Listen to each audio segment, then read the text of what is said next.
how to set a video as car background on Samsung Galaxy S26 Ultra.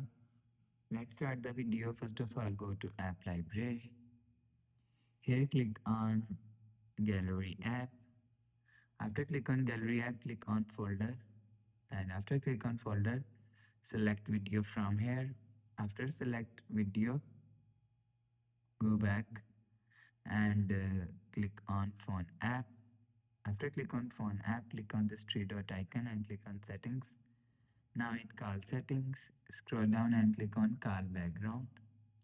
After click on Call Background, click on Background and click on Gallery, and you will see your video is and click on your video. After click on video, you will see if you want to set video as a car background, click on set as car background. After the process, go back to home screen.